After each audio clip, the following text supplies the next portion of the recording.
Hi there. Today I'm going to be talking about Fisher waves, which is to say diffusion plus logistic growth. And the form of the equation that we're looking at here is the partial derivative of u with respect to t equals d, the diffusion constant, times second partial derivative of u with respect to x plus alpha times u times 1 minus u over n, where n is the carrying capacity. And that's where the logistic growth comes from. So for this exercise, we're going to assume that n equals 1. So then our form will look like this. So what does this actually look like? Well, if you're starting at 0 and our waves are expanding out from there, at first you have, at time 0, at first you have these nice Gaussians, and if this is 1, then you keep having nice Gaussians, and as you approach carrying capacity, once you reach it, then it's going to plateau here and then resume its Gaussian shape. It's going to look like this. Okay.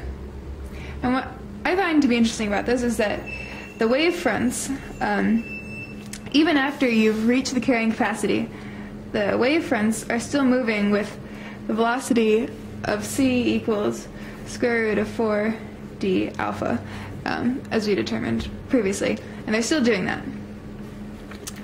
So I'm going to go through sort of what you do to solve a Fisher wave. So first we're going to start with the ansatz. U equals f of x minus ct.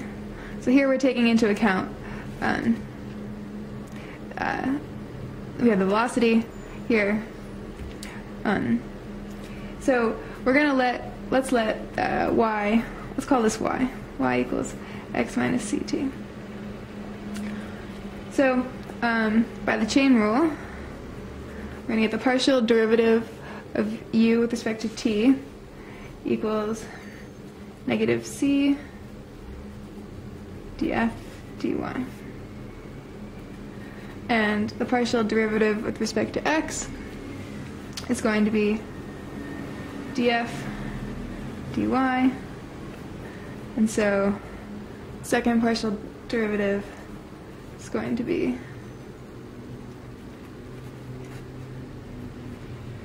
d squared f over dy squared.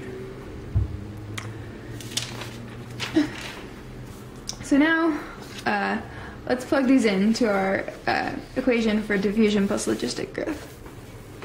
So here we have this is going to be negative c df dy equals d squared f dy squared plus alpha times f 1 minus f. That's going to equal 1. So now we have a second order ODE, and it's nonlinear. So that's a little bit ugly, I guess. And we're looking for a solution for which, seeking a solution for which f equals 1 as x approaches infinity. So that's as that's reaching the carrying capacity.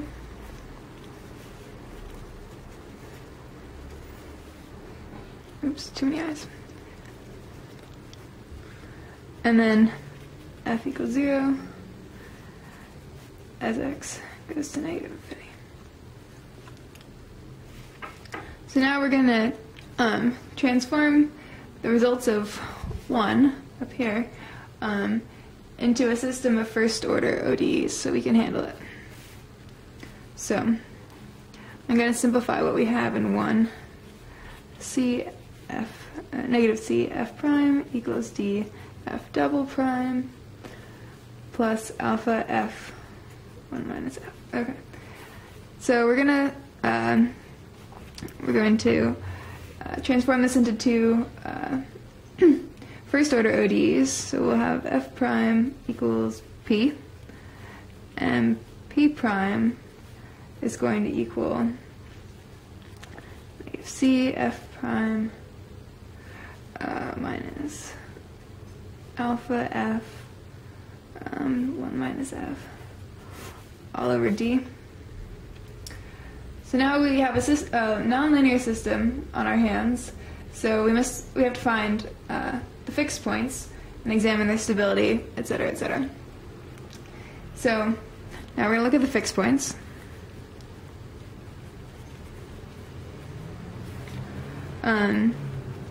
So if p is 0, we're going to have p equals 0 and f times 1 minus f equals 0, which is going to produce f equals 0 and f equals 1. And so, excuse me. And so the fixed points in the form of pf are 0, 0, and 0, 1. So now our next step is to compute their stability. So step 2, stability. So first we're going to linearize around the fixed points. So I'm going to say p equals p star plus dp, change in p, and f is the same, of the same format.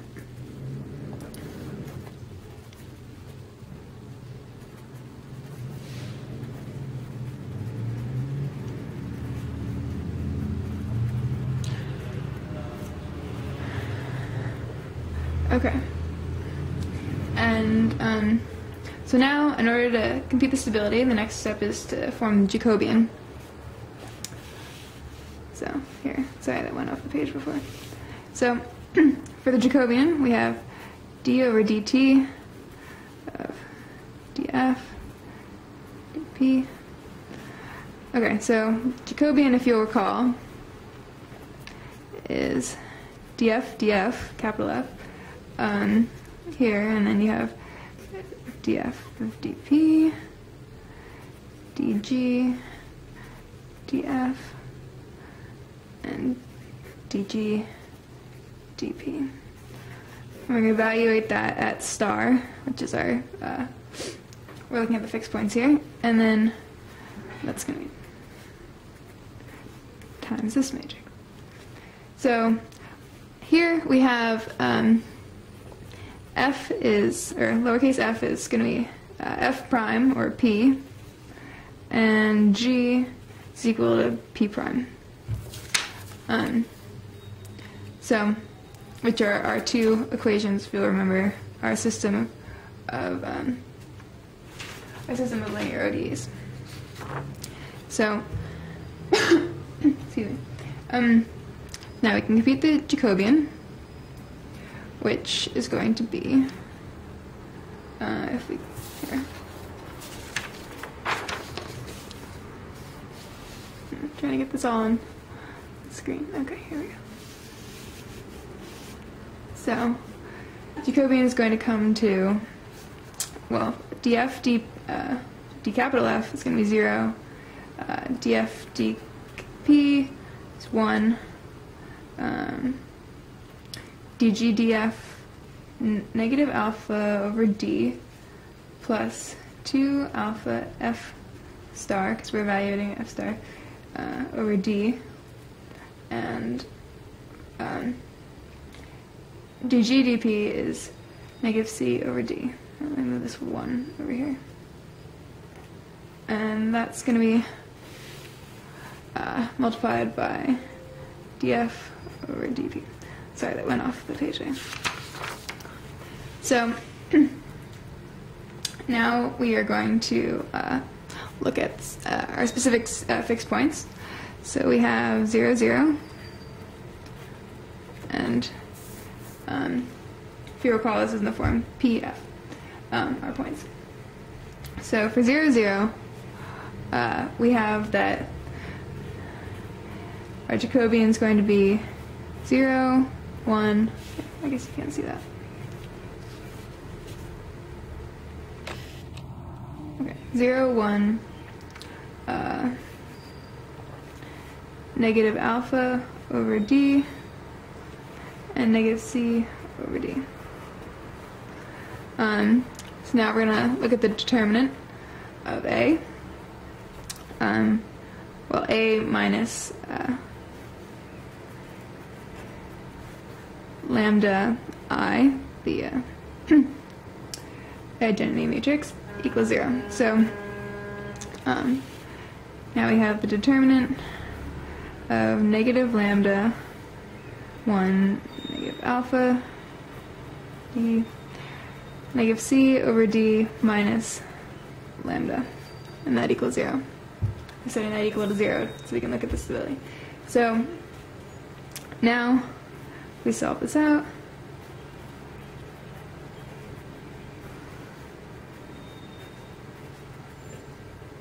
And I'll spare you the algebra for now, but this comes to lambda equals negative C plus or minus the square root of C squared minus 4 alpha D all over 2D. And we know that the velocity of the wave fronts is C equals square root 4 D alpha. So if we put that in, we discover that lambda equals negative C over 2D. And what we learned from this is that if C is greater than or equal to square root of 4 D alpha, then it's stable at this fixed point.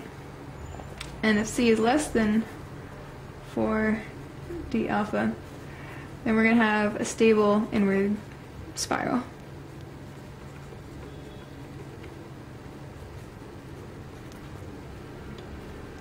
So now let's look at our other fixed point.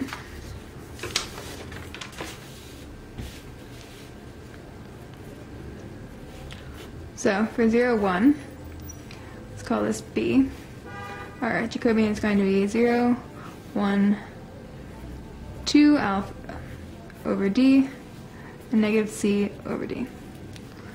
And the determinant of B minus lambda I, it's going to be 0 again, setting it equal to 0 again. So now we have the determinant of negative lambda 1, 2 alpha over D, negative C over D minus lambda equals 0. So now we have that 0 equals 0 equals negative lambda times negative C over D minus lambda minus 2 alpha over D equals 0. So now we get 0 equals lambda squared plus lambda times C over D minus 2 alpha over D. And now we're just going to use the quadratic formula here. So lambda equals negative C over D plus or minus the square root of C squared over D squared minus 4 times 2 alpha over D all over 2. So now we're just going to simplify a little bit.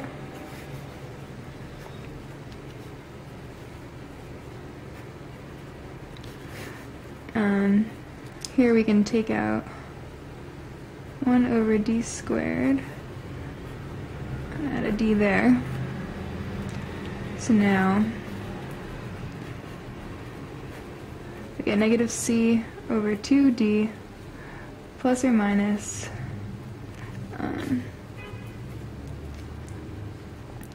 square root of C squared plus 8 alpha d all over 2d squared.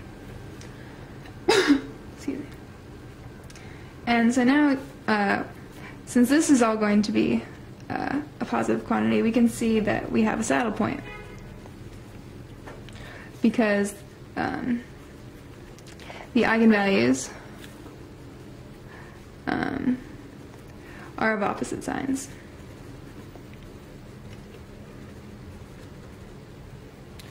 So now our last step is to use the null lines and complete the phase plane plot.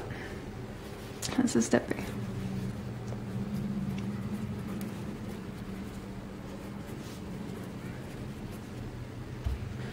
So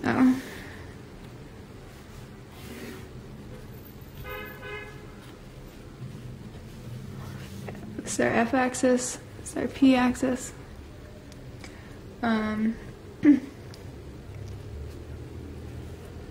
We have df dx equals p, and dp dx, if we go back to what we have for p, it's going to be negative cp minus alpha f1 minus f all over d. And we're going to set that equal to 0. So 0 equals negative cp minus alpha f1 minus f.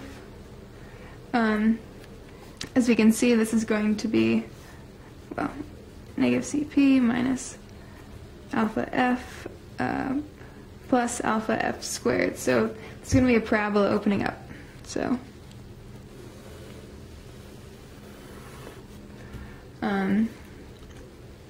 this is for dp dx equals 0, and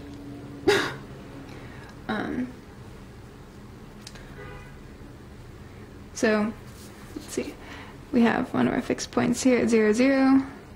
We have our other fixed point here at 0, 1.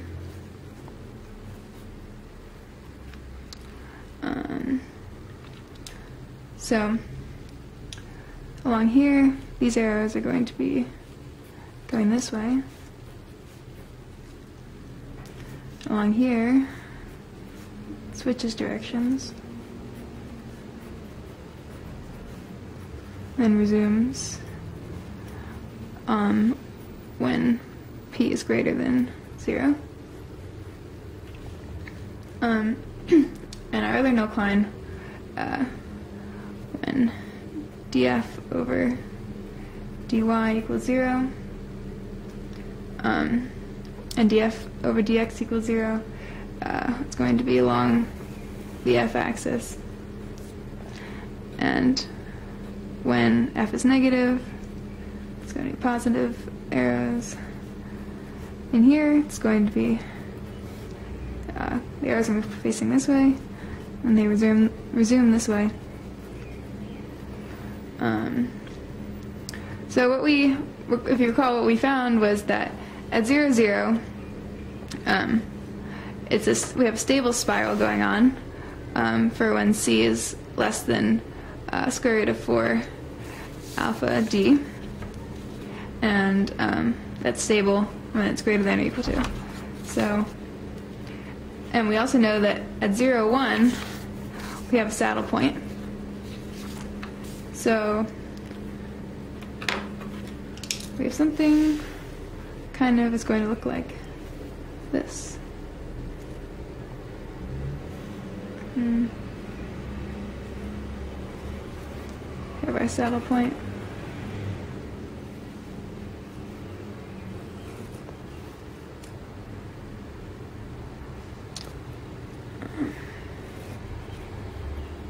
We have our spiral.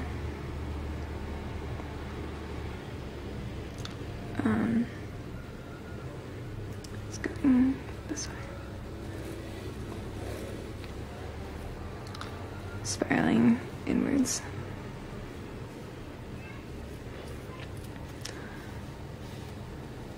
So phase plane plots can be kind of tricky, and